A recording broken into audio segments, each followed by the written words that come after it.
매일 성경과 함께하는 오늘의 큐티 시간입니다.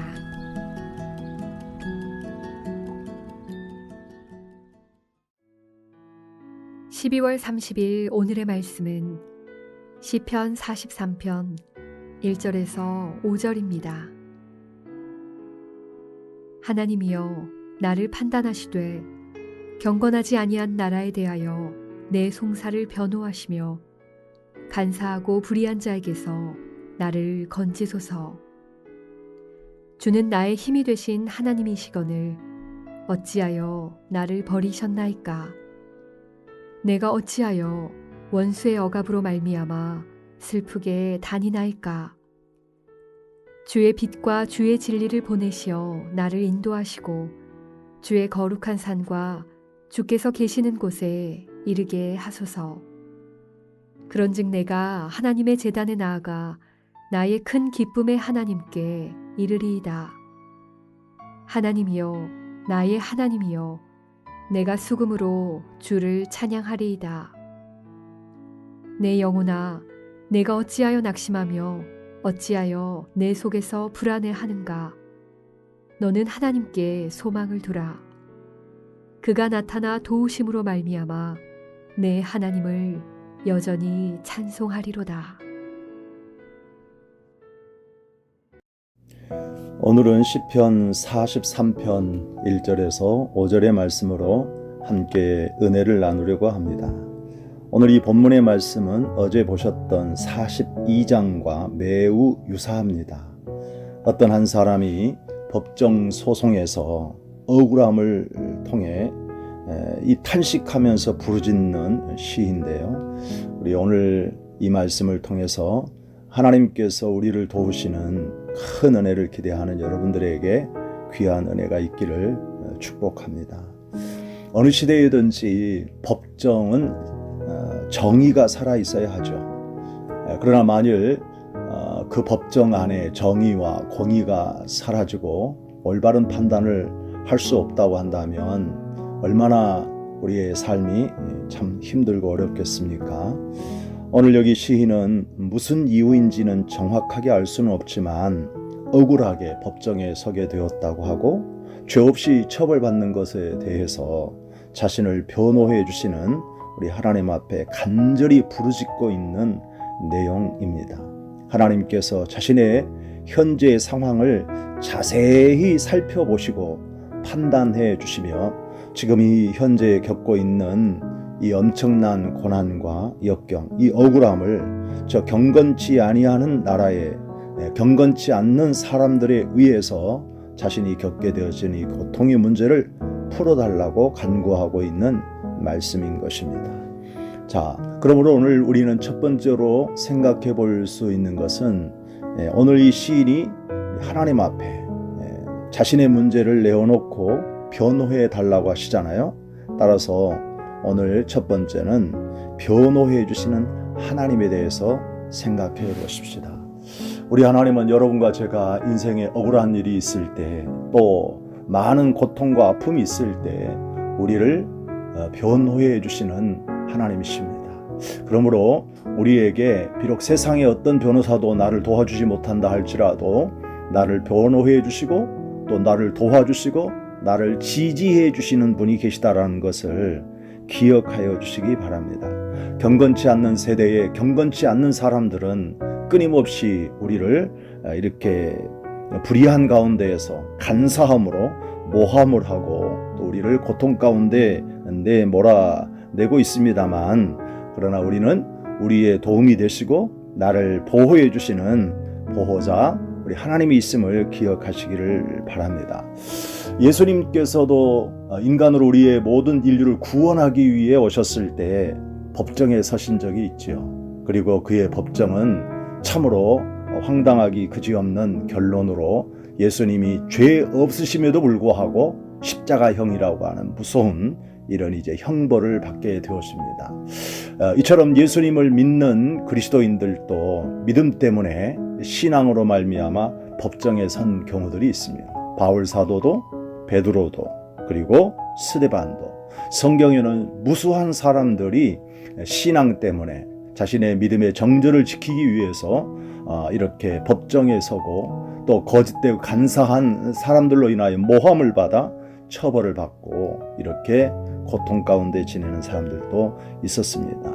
자, 그래서 오늘 여기 시인은 자신의 억울함을 항변하기 위해 이렇게 변호사 되시는 우리 하나님 앞에 나를 변호해 주시고 또 자신의 문제를 정확하게 판단해 달라고 간구하고 있는 것을 보게 되어집니다. 자, 그러면 우리 하나님이 우리를 변호해 주시면 지금 당장 곧바로 모든 문제가 해결되어지면 좋겠죠. 그런데 때에 따라서는 내가 생각하는 시간에 내가 생각하는 방법으로 이루어지지 않을 때가 있지요. 그러다 보면 변호사에 대한 실망감을 표현할 때가 있습니다. 오늘 여기 시인도 2절 말씀 보니까 주는 나의 힘이 되신 하나님이시거늘 어찌하여 나를 버리셨나이까. 내가 어찌하여 저 원수의 억압으로 말미암아 슬프게 다니게 하십니까? 라고 하는 말씀을 보고 있습니다. 여기 이 말씀에서 보면 이 시인은 참으로 많은 상실감 속에서 변호해 주실 줄 기대했던 그 하나님에 대한 실망감이 역력한 것을 볼 수가 있습니다. 여러분들은 어떻습니까? 인생의 삶 속에 하나님이 나를 변호해 주시고 나를 도와주실 것이라고 기대했는데 하나님이 침묵하시고 하나님이 여러분과의 문제를 해결해 주시지 않는다라고 생각되어질 때가 있지 않습니까?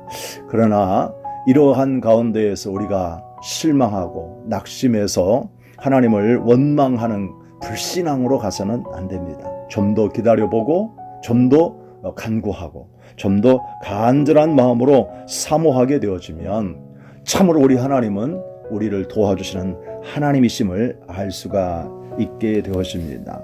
자, 그래서요 오늘 이렇게 실망했던 이 시인은 또다시 하나님 앞에 간구하는 장면을 보게 되어집니다. 오늘 여기 3절 말씀 보면 주의 빛과 주의 진리를 보내시어 나를 인도하시고 주의 거룩한 산과 주께서 계시는 곳에 이르게 하소서. 그런즉 내가 하나님의 제단에 나아가 나의 큰 기쁨에 하나님께 이르리이다. 하나님이여 나의 하나님이여 내가 수금으로 주를 찬양하리이다 라고 간구하고 있습니다. 그렇습니다. 사랑하는 여러분들, 우리 하나님이 지금 당장 여러분이 생각하는 시간에 여러분이 생각하는 방법으로 해결해 주지 않고 아무런 이런 조치를 하지 않는 것 같이 느껴질 때가 있을 수 있지만 하나님은 하나님의 방법으로 모든 일들을 일하고 계시다는 것을 기억하십시오. 그러기에 다시 하나님에 대한 신뢰를 갖고 믿음을 갖고 다시 한번 기도의 시간을 가져보시기 바랍니다. 오늘 여기 시인은 낙심했었지만 다시 한번 부르짖고 간구하게 되어질 때 하나님이 어떻게 하십니까? 여기 뒤에 봐보면 마지막에 이런 얘기하죠. 5절에 내 영혼아 내가 어찌하여 낙심하여 어찌하여 내 속에서 불안해하는가. 너는 하나님께 소망을 두라. 그가 나타나 도우심으로 말미암아 내 하나님을 여전히 찬송하리로다 라고 결론을 맺고 있습니다. 그렇습니다. 비록 우리들이 정말 이 세상에서 끔찍할 만큼 억울하게 고통을 당하고 송사에 휘말려서 우리가 법정에 서서 정말 좋지 않는 결과가 나올 수도 있지요.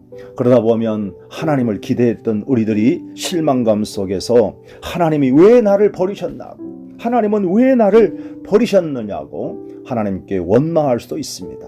그러나 우리 하나님께서는 여전히 우리를 사랑하시고 우리를 돕는 중에 계시는 하나님이시기 때문에 다시 한번 용기를 내고 기도하는 일을 멈추지 마시기 바랍니다. 부르짖고 간구하게 되어질 때에 우리 하나님께서는 우리의 기도를 들으시고 반드시 응답하시는데 시인의 말씀처럼 내 영혼아 내가 어찌하여 낙심하냐, 어찌하여 내 속에서 불안해하느냐. 그래도 너는 하나님만 바라라. 하나님께 소망을 두어라. 그가 나타나서 우리를 도우시고 반드시 우리에게 응답해 주실 거다. 그러므로 나는 하나님을 높이고 찬양할 수 있다라고 스스로에게 다짐하면서 기도를 멈추지 않고 부르짖었던 그에게 반드시 하나님 응답하시고 그의 문제를 해결해 주신 줄 믿습니다. 그러므로 오늘 이 하루를 살아가는 삶 속에서 저와 여러분들에게 참으로 힘들고 어려운 일들, 때로는 억울한 일들 있을 수 있지요. 그럴 때마다 하나님을 바라보시기 바랍니다. 낭망하지 마십시오. 하나님의 도우심을 기대하십시오. 하나님은 지금 당장 내가 생각하는 시간에 이루어지지 않을지라도 하나님의 뜻하시는 시간에 하나님의 방법으로 반드시 이루어 주실 줄 믿습니다. 할렐루야. 오늘도 승리하는 하루가 되어주시기를 축복합니다. 아멘.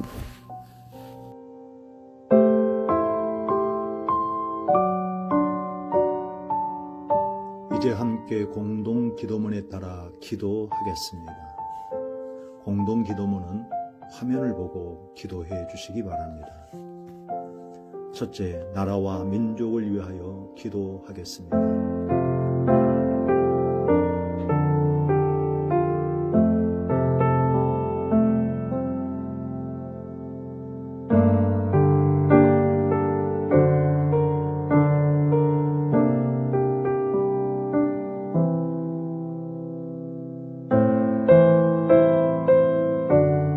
둘째, 한국 교회를 위하여 기도하겠습니다.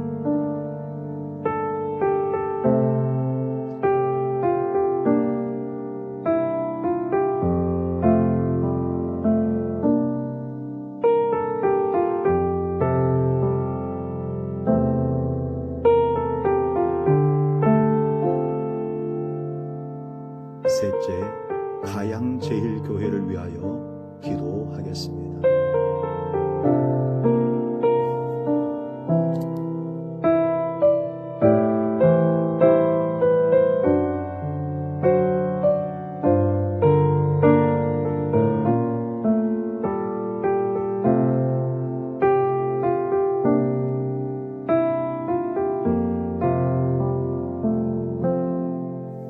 예수님의 이름으로 기도하옵나이다.